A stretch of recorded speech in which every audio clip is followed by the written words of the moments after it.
Pernah dengar soal daftar hitam baru dari Bursa Efek Indonesia? Nah, ini bukan gosip biasa. Daftar ini bisa bikin saham-saham raksasa mental dari panggung global. Serius, ini adalah satu perkembangan yang bisa banget mengubah nasib portofolio kalian, mungkin dalam semalam. Pertanyaannya, saham apa aja yang masuk daftar ini? Dan yang lebih penting, apa saham kalian salah satunya? Coba deh bayangin, sebulan lalu, pertanyaan ini mungkin kedengeran konyol, mustahil. Tapi sekarang, dengan aturan main baru dari Bursa Efek Indonesia, ancaman saham besar ditendang keluar dari indeks acuan dunia kayak MSCI atau FTSE itu bukan lagi sekedar teori. Ini adalah kenyataan baru yang harus kita hadapi bareng-bareng. Yuk, kita bedah sama-sama. Biar kita semua paham gambaran besarnya, kita akan telusuri semuanya satu persatu. Kita mulai dari, apa sih sebenarnya daftar hitam ini? Terus kita intip siapa aja isinya. Nah, dari situ kita sambungin benang merahnya ke indeks global. Dan yang paling penting nih, kita hitung-hitungan seberapa besar dampaknya ke kantong kita.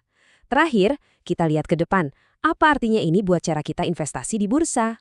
Oke, mari kita mulai selamatin.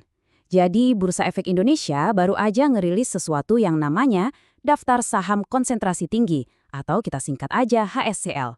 Penting banget buat dicatat ya, masuk ke daftar ini tuh bukan pelanggaran. Anggap aja ini semacam notasi khusus, kayak dikasih label peringatan gitu sama bursa.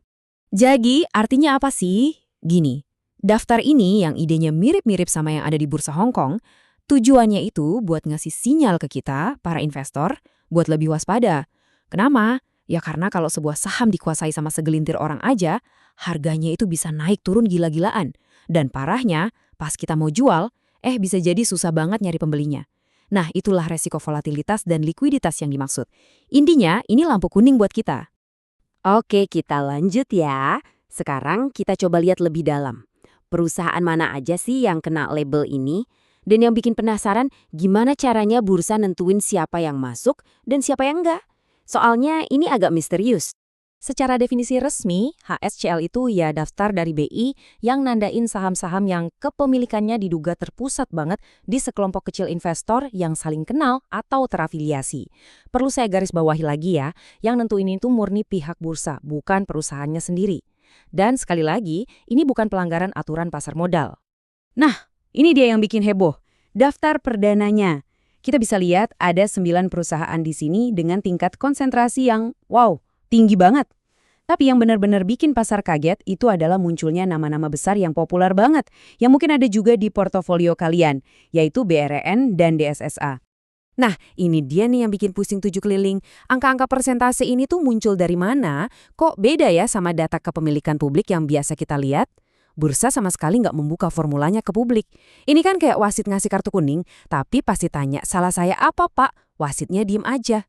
Tentu ini bikin banyak ketidakpastian di pasar.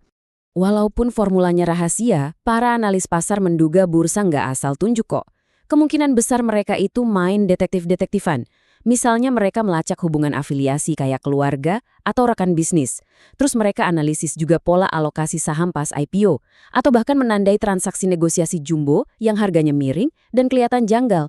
Jadi ini bukan sekedar hitungan matematika biasa. Oke, jadi BI punya daftar baru, terus kenapa? So what gitu kan? Kenapa para manajer investasi raksasa di London atau New York harus peduli sama daftar dari bursa lokal di Jakarta? Nah, disinilah ceritanya jadi seru banget. Karena ternyata mereka itu sangat-sangat peduli. Dan lihat ini dia inti masalahnya. Hitam di atas putih. Ini bukan spekulasi atau katanya-katanya ya. Ini beneran kutipan langsung dari buku aturan mainnya MSCI. Aturannya tuh jelas banget, gak bisa ditawar.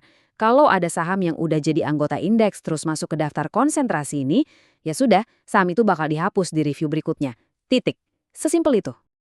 Jadi, dampaknya itu ada dua. Dan dua-duanya nggak enak.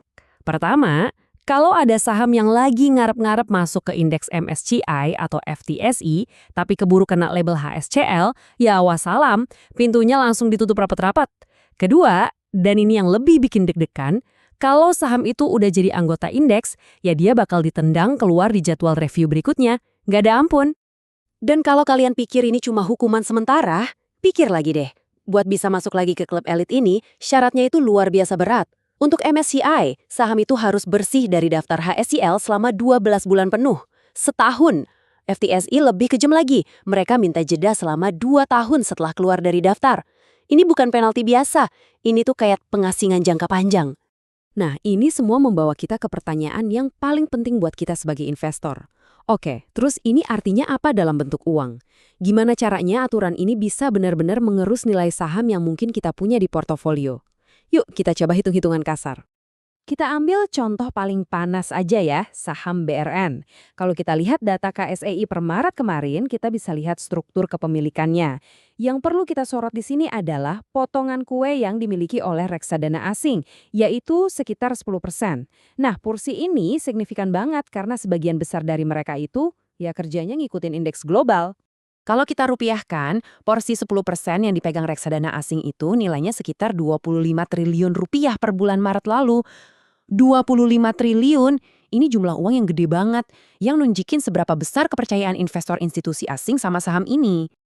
Tentu, nggak semua dari 25 triliun itu bakal langsung kabur. Ada yang namanya dana aktif, yang manajernya masih bisa mikir dan milih.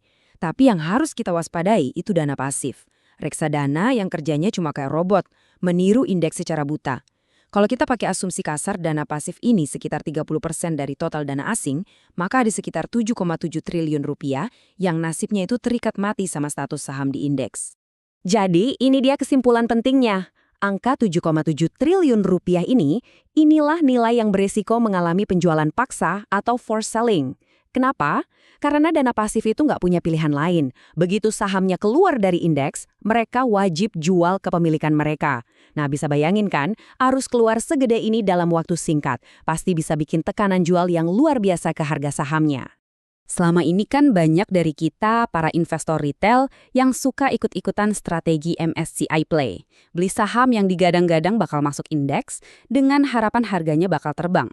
Nah, dengan adanya aturan HSCL ini, apakah strategi itu masih relevan?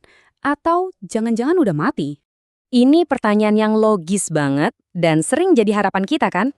Kalau saham A dari Indonesia dikeluarin, ya logikanya duitnya pasti pindah ke saham B, C, atau D yang sama-sama dari Indonesia dong. Bobotnya cuma geser-geser aja di dalam negeri. Kedengarannya masuk akal banget. Tapi sayangnya, pasar global nggak sesederhana itu cara kerjanya. Inilah kenyataan pahitnya. Uang itu nggak tinggal di Indonesia. Duitnya itu bakal disebar tipis-tipis ke semua, sekitar 1.200 saham lain di dalam indeks MSCI Emerging Market. Dari saham di Brazil sampai ke Taiwan. Artinya apa? Efek positif buat saham Indonesia lainnya itu nyaris nol, bahkan nggak kelihatan. Ini mengubah total peta permainan. Strategi lama, goreng-goreng saham biar kelihatan liquid dan bisa masuk indeks, sekarang itu sama aja kayak bunuh diri. Kedepan, investor global bakal jauh lebih selektif. Mereka cuma mau perusahaan yang fundamentalnya beneran bagus. Oke, sebagai penutup, mari kita lihat hal-hal yang praktis. Tanggal-tanggal apa aja sih yang perlu kita lingkari di kalender, dan apa arti semua ini buat kesehatan pasar modal kita untuk jangka panjang?